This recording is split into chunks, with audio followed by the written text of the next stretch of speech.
जय गुरुदेव।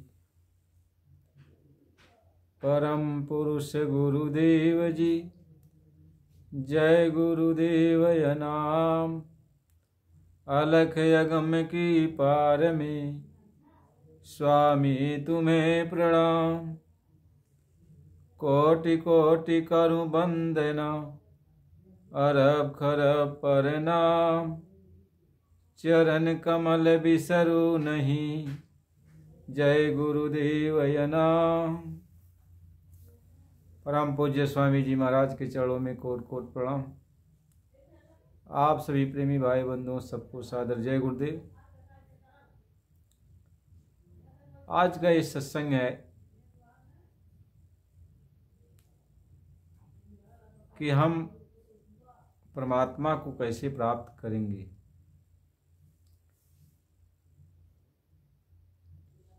परमात्मा कैसे मिलेगा, कैसे परमात्मा का दर्शन होगा, आत्मा का कैसे दर्शन होगा, परमात्मा का कैसे दर्शन होगा, इसके बारे में आज हम सब लोग मिलकर आपस में विचार करेंगे।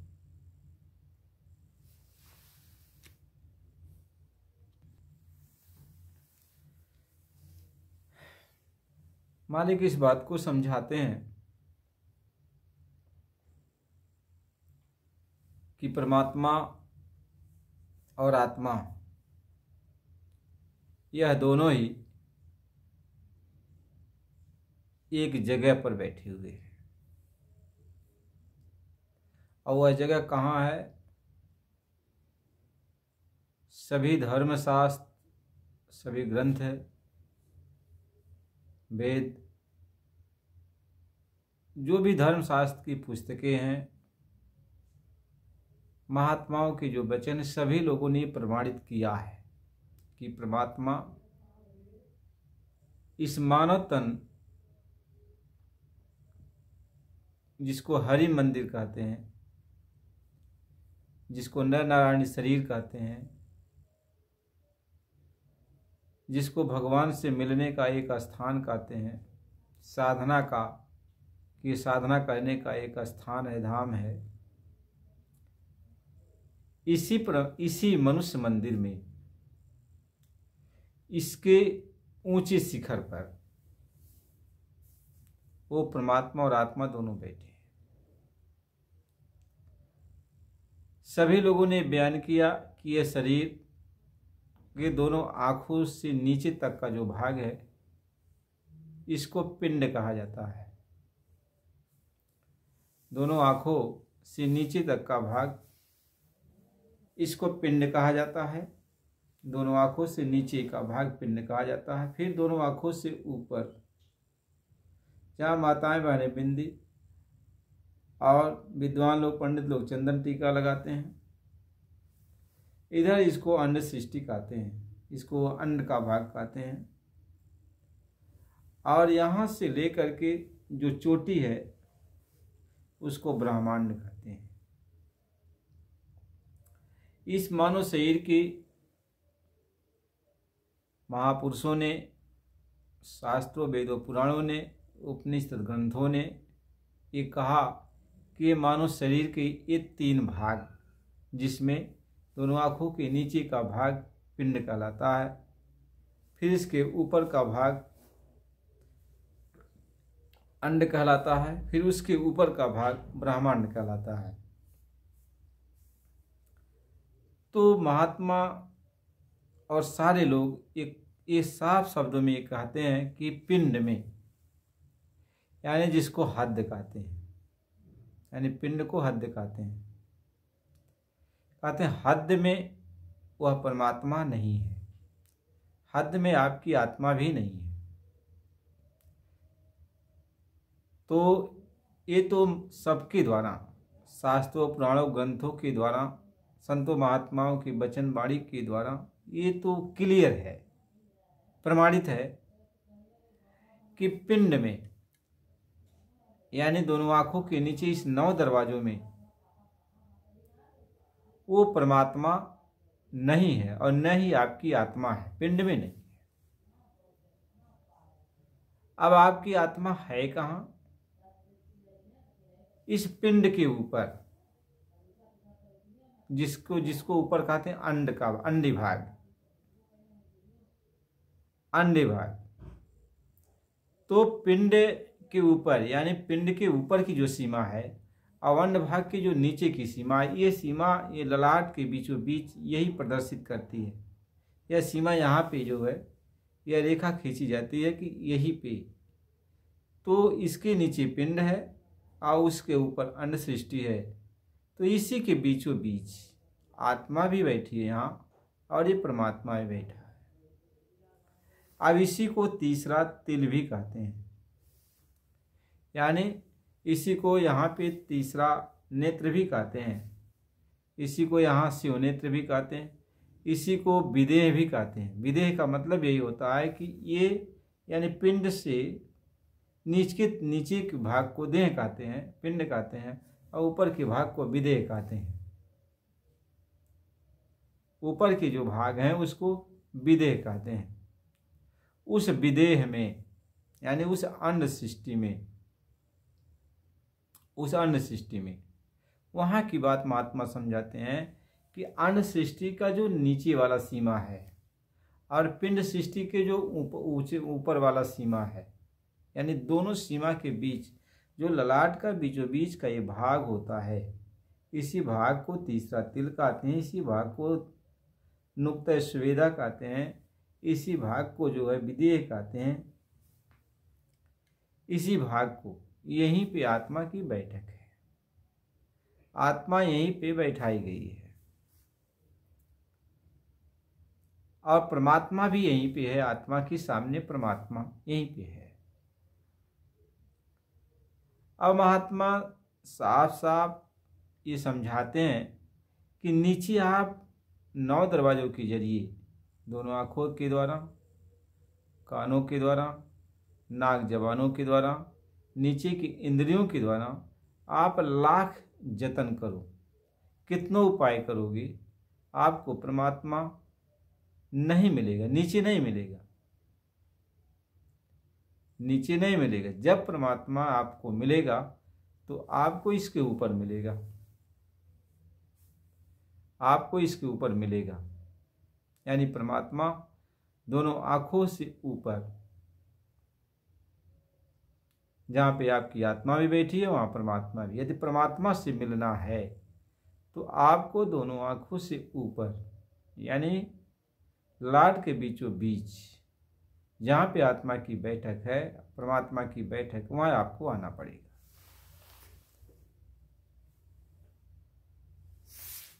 महात्मा इस बात को समझा, वहाँ आपको आना पड़ेगा। अब हम नीचे ही परमात्मा को पाना चाहते हैं, नीचे ही परमात्मा को पाना चाहते हैं। ये जो नीचे का भाग है ये कहाँ खुलता है? ये जो दरवाजे हैं, दोनों आँख के दरवाजे, कान के दरवाजे, नाक के दरवाजे, नीचे इंद्रियों के दरवाजे, ये कहाँ खुलते हैं? ये संसार में, मृतलोक के संसार में खुलते हैं। यानी ये दरवाजा जब खुलेगा तब आपको ये मृतलोक का संसार दिखाई पड़ेगा। ये मृतलोक का जो संसार को आप देखना चाहते हो तो इन दोनों आँखों के द्वारा देख सकते हो। यहाँ की आवाज़ को यदि आप सुनना चाहते हो तो दोनों कानों के द्वारा सुन सकते हो। यहाँ की दुर्गंध सुगंध लेना चाहते हो तो नाक के द्वारा ले सकते हो। यहाँ की विषय वासनाओं का आनंद लेना चाहते हो तो नीचे के इंद्रियों के द्वारा आप ले सकते हो। यानी ये जब खुलते हैं तो इस संसार में खुलते हैं, मृतलोक के संसार में खुलते हैं ये दरवाजे। जैसे दरवाजा खुलेगा तो आपको मृतलोक का संसार दिखाई पड़ेगा। महात्मा इस बात को समझाते हैं। और जो आत्मा जहाँ पर बैठी है वो आत्मा की जो अपनी आँख है, जिसको आत्म दृष्टि कहते हैं, वह जब खुलेगी तो ऊपर की तरफ खुलेगी, यानी अंड सृष्टि की तरफ, अंडलोक की तरफ खुलेगी, यानी ऊपर खुलेगी, अंड सृष्टि में खुलेगी, अंड ब्रह्मांड में खुलेगी। यानी ऊपर की तरफ खुलेगी। आत्मा जिस जगह पर बैठी है, यदि नीचे इन 9 दरवाजों की तरफ वो देखती है तो 9 दरवाजों के जरिए वह पूरा संसार यानी मतलब का संसार उसको दिखाई पड़ता है। वही आत्मा यदि ऊपर अपनी आंखों से ऊपर की तरफ देखती है, सामने की तरफ देखती है, तो उसको अन्य सृष्टि दिखाई पड़ती है, देवलोक दिखाई पड़ता है, ब्रह्मांड दिखाई पड़ता है, ऊपर का लोक उसको दिखाई पड़ेगा। महात्मा ये समझाते हैं कि आत्मा को अब स्वयं निर्णय करना होता है कि मैं परमात्मा का दर्शन करूं कि नहीं करूं, कर पाऊंगी कि नहीं कर पाऊंगी। आत्मा के अंदर स्वयं ही विवेक होगा कि नहीं, परमात्मा जब मेरे ही सामने है तो हम परमात्मा का दर्शन क्यों नहीं करते हैं। आत्मा के अंदर ये सवाल पैदा होगा कि आखिर परमात्मा जब हमारे सामने है तो हम परमात्मा का दर्शन क्यों नहीं करते हैं, क्यों नहीं कर पा रहे हैं। महात्मा इसका जवाब देते हैं कि ये आत्मा, तुम दर्शन इसलिए नहीं कर पाती हो कि तुम्हारा सारा ख्याल ध्यान इन दोनों आँखों के जरिए, कानों के जरिए, जबान के जरिए, नाक के जरिए और नीचे के इंद्रियों के द्वारा ये संसार की तरफ चला गया है। अब जब दरवाज़ा खुल गया तो संसार की तरफ चला गया। संसार में बेटी बेटा है, परिवार है, समाज है और नाना प्रकार के जितने भी आप अपने हाथों से बनाए हुए ये सब दिखाई पड़ने लगता है। और जब ये देखता है तो इसमें आपकी आसक्ति हो जाती है, आपकी इसमें आसक्ति हो जाती है। अब उसको आप चाहने लगते हो कि मेरा है, उसके प्रति आपकी मोह जाग जाता है, उसमें अनुरक्ति हो जाती है, अनुराग हो जाता है। अब आप खिंचाव हो जाता है, इसको आप छोड़ना नहीं चाहते हो। यानी जिस चीज को आप बनाए हो, जिस चीज को आप देखते हो, अब उसको आप छोड़ना नहीं चाहते हो। यानी आप प्रबल मोह में फंस जाते हो। प्रबल अविद्या का परिवार है, ये प्रबल अविद्या है, यानी अब मोह है, बहुत विशाल, जबरदस्त है। आँख के द्वारा, कान के द्वारा, नाक के द्वारा, जबान के द्वारा जो हम देखते हैं और जो कुछ भी दृश्य हमें दिखाई पड़ता है, इससे हमारा प्रबल मोह जाग जाता है, आसक्ति हो जाती है, इसमें अपनत्व का भाव जाग जाता है। हम इसको छोड़ना नहीं चाहते हैं। महात्मा ये समझाते हैं एक दिन से नहीं, ये जुगों जुगों से ये होता आया है। अब आत्मा इसलिए जब जब कोई भी योनि धारण करती है तब तक इस संसार की मोह माया ग्रसित हो जाती है। अब ये बंधन इतना जटिल हो जाता है कि आत्मा इसको छोड़ नहीं सकती। महात्मा इसी बात को समझाते हैं कि आत्मा ये जुगों जुगों से, आज से नहीं, जब से तुम आई हो तब से ये बंधन पड़ गया, आसक्ति हो गई। इसीलिए कहा कि आत्मा तुमको कोई पकड़ा नहीं है, तुमको कोई बाधा नहीं है, लेकिन तुम्हारा मोह ही तुमको बाधा है, तुम्हारी आसक्ति तुमको बाधा है, तुम्हारा अनुराग ही तुमको बाधा है, तुम्हारे उसमें अनुरक्ति हो गई है, यही तुमको बाधा है। यानी तुम इन सब चीज़ों में इतना लिप्त हो गई हो, इसको अब छोड़ना नहीं चाहती, इसको अपना समझ बैठी हो, अपना समझ बैठी हो। तो लोग कितनों समझाते हैं लेकिन इसको तुम छोड़ नहीं पाती हो। इधर से ख्याल तुम्हारा हट ही नहीं पाता है, ख्याल तुम्हारा हमेशा इधर ही तरफ लगा हुआ है। परमात्मा तुम्हारे सामने रहते हुए भी, तुम्हारी आंखों के सामने परमात्मा है, लेकिन तुम्हारा ख्याल नीचे की तरफ चला गया है और नीचे की तरफ जाकर पूरे संसार में फैल गया है और संसार में इतना बध गया है कि उधर से ख्याल वापिस आता ही नहीं। और जब ख्याल जब तक वापिस नहीं आएगा तुम्हारा, तब तक तुम अपनी आंखों से अपने सामने परमात्मा को देखोगी नहीं, देखोगी नहीं। और जब तुम्हारा अपना ख्याल वापिस आ जाएगा तो सामने सामने जो है वो परमात्मा दिखाई पड़ेगा। क्योंकि जैसे जैसे तुम्हारा ख्याल वापिस आता है वैसे तुम्हारे दरवाजे, जो 9 दरवाजे हैं, ये बंद होते हैं। ख्याल जैसे वापिस आएगा तो दरवाजे सब बंद हो जाते हैं। आँख के दरवाजे, कान के, नाक के, जबान के, नीचे इंद्रियों के सारे दरवाजे बंद हो जाते हैं। और जब दरवाजे बंद हो जाते हैं, ख्याल तुम्हारा सिमट कर अपनी जगह पर आ जाता है, तो तुम अपनी आंखों से देखते। जब तुम्हारी आँख खुलेगी तो सीधे सामने स्वर्ग दिखाई पड़ता है,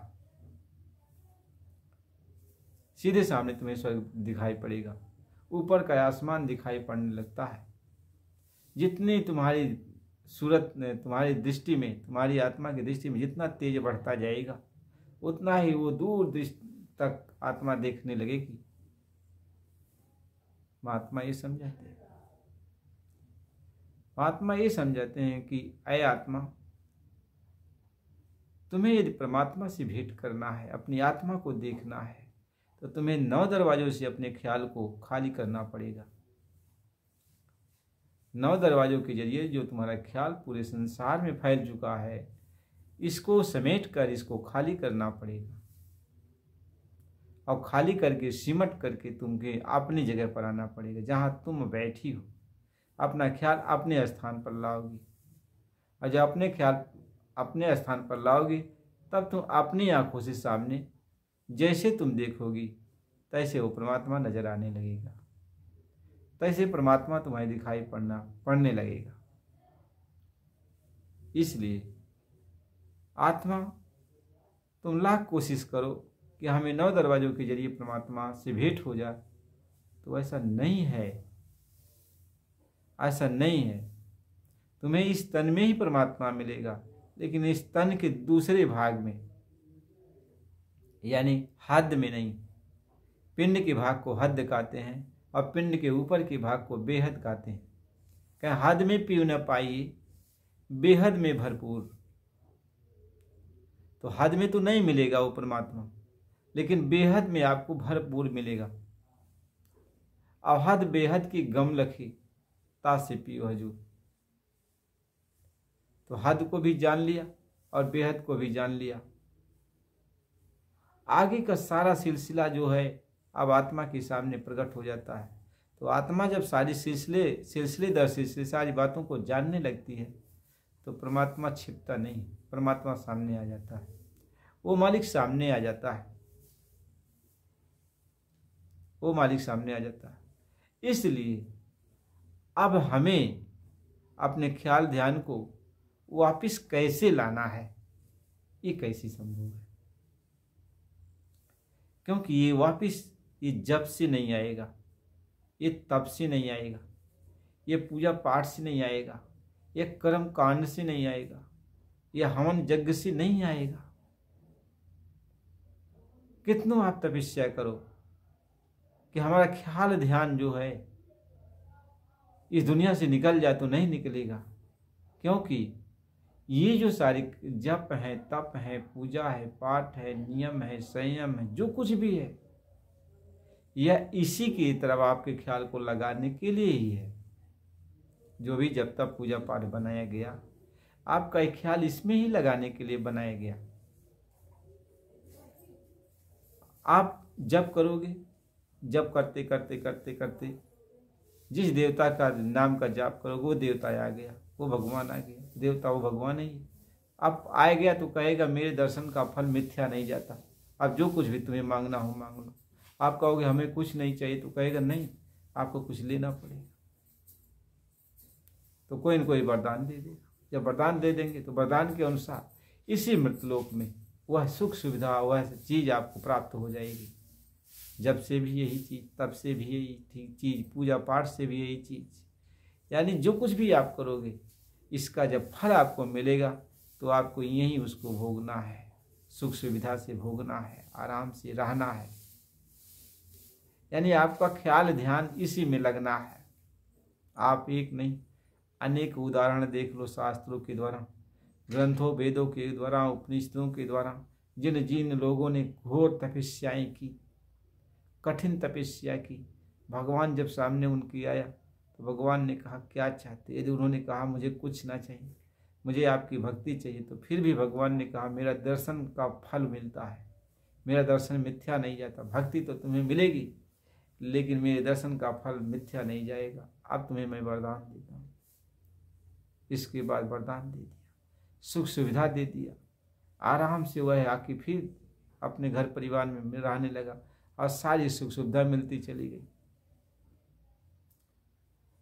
देखो, ये समझने की बात है तो जब से तब से पूजा पाठ से ये सारी चीज़ों से आपका जो 9 दरवाजा है, इसमें से ख्याल ध्यान आपका जो है खाली नहीं होगा, खाली नहीं होगा। आप नहीं मानते हो तो अब एक एक ग्रंथ पुराण को रिसर्च करके देख लो, उसको खूब मनन करो, उसको देखो। लास्ट में सबको फिर इसी मृतलोक में आना पड़ा। आप ही सोचो, सनक, सनंदन, सनत कुमार, ये चारों ब्रह्मर्षि जब वैकुंठ लोक में चले गए और वहां जय विजय नाम के द्वारपाल ने जब रोक दिया, तो ये चारों ब्रह्मर्षि को अंदर क्रोध उत्पन्न हो गया। बताओ, वैकुंठ में क्रोध चला गया।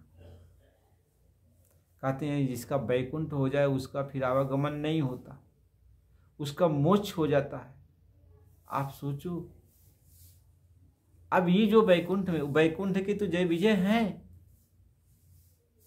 जो मोक्ष हो चुका है जिनका, और जो सनंदन, सनत कुमार, ये चारों ब्रह्मर्षि ये वहां पहुंच रहे, इनका भी वैकुंठ हो गया। तो इनके अंदर काम क्रोध का भाव जाग गया कि ये हमको रोक रहे हैं भगवान से मिलने के लिए, भगवान से मिलने के लिए। जब इनके अंदर क्रोध जाग गया तो उन्होंने जय विजय को श्राप दे दिया। कहा तूने वैकुंठ में भी रोका है तो जाओ मृतलोक में, तुम निशाचर बन जाओगे। यानी सारे बहुत बड़ी शक्ति तुमको मिलेगी, लेकिन तुम निशाचर हो जाओ। वहां दैत्य भाव है, भेदभाव है। अब सोचो, वैकुंठ में रहने वाला जय विजय कोई यहाँ मृतलोक में आकर के पहला जन्म उसको हिरण्यकश्यप हिरणाक्ष का लेना पड़ा, दूसरा जन्म रावण और कुंभकर्ण का लेना पड़ा, और तीसरा जन्म शिशुपाल और दंतवक्र।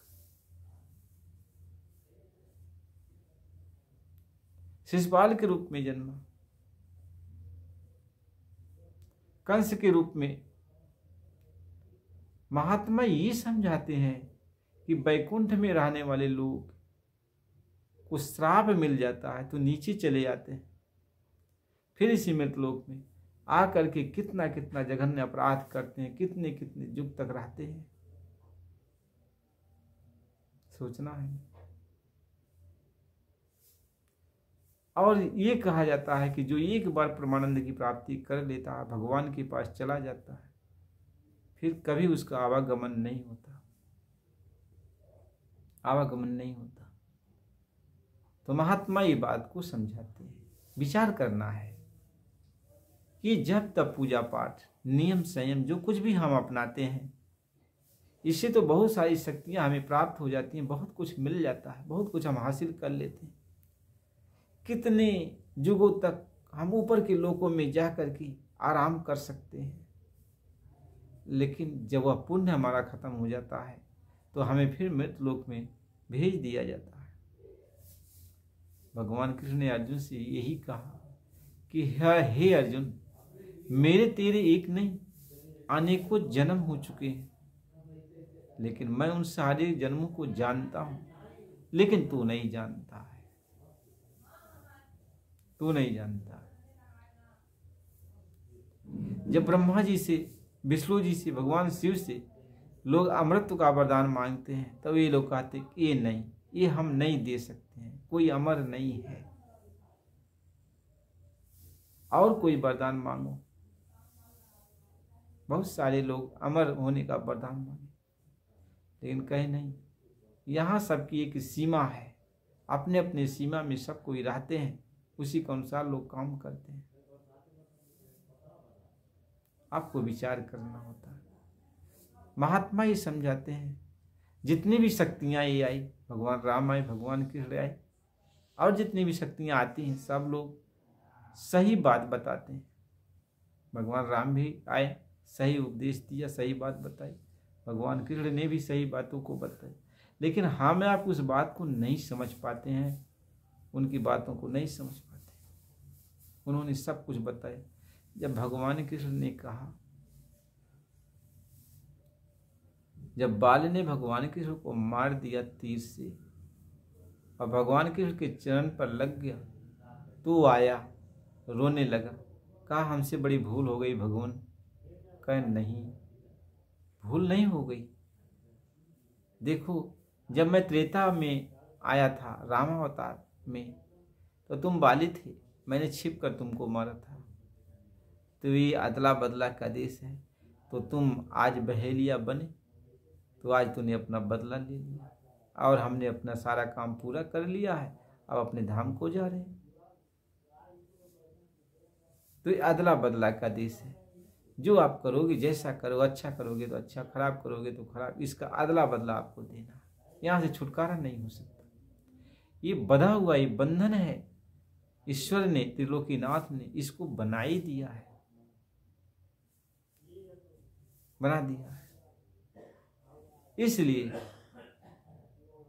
कोई भी हो, वो कहे कि आत्म जागृति हम कर लें, परमात्म जागृति कर लें, मोक्ष को प्राप्त कर लें, तो ये अपने आप ही संभव नहीं।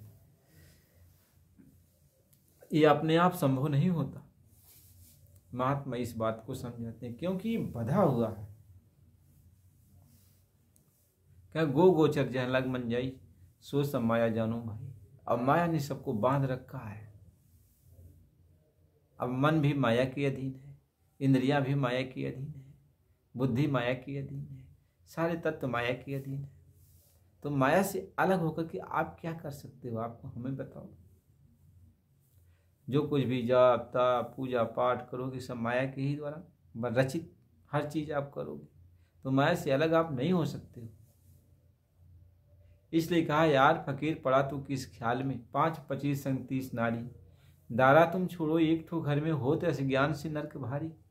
पेट छूटा नहीं भीख तू मांगता, एक ने कौन तकसीर पारी। दास पलटू कहें 30 को छोड़, तब एक को छोड़ प्यारी।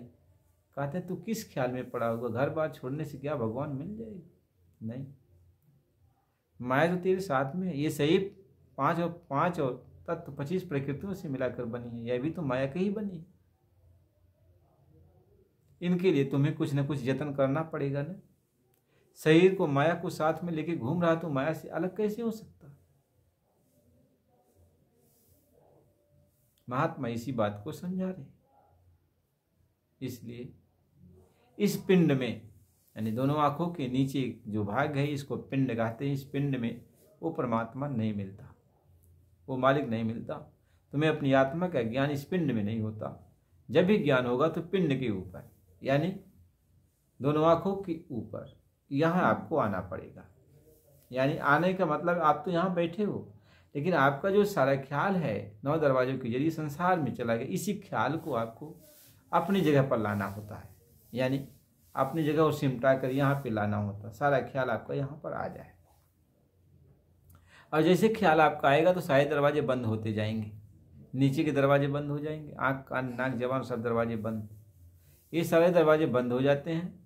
अब अंदर का जो दरवाजा है आत्मा, जो मोक्ष का जिसको दरवाजा कहते हैं, जिसको स्वर्ग का दरवाजा कहते हैं, जिसको हरि का दरवाजा कहते हैं, वो दरवाजा खुल जाता है। तो वो दरवाजा जब खुलता है तो आत्मा अपनी दृष्टि से देखती है, तो गगन मंडल दिखाई पड़ता है ऊपर।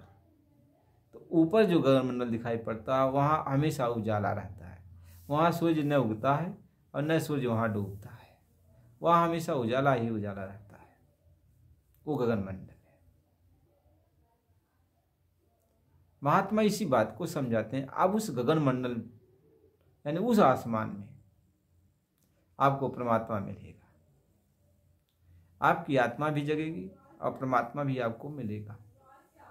लेकिन अब वहां तक पहुंचने के लिए हमें करना क्या है? जब हम जप से नहीं जा सकते, तप से नहीं जा सकते, पूजा पाठ से नहीं जा सकते, और कोई उपाय से नहीं जा सकते, हठ योग से नहीं जा सकते, तो हम अपने ख्याल ध्यान को सिमटाएंगे कैसे?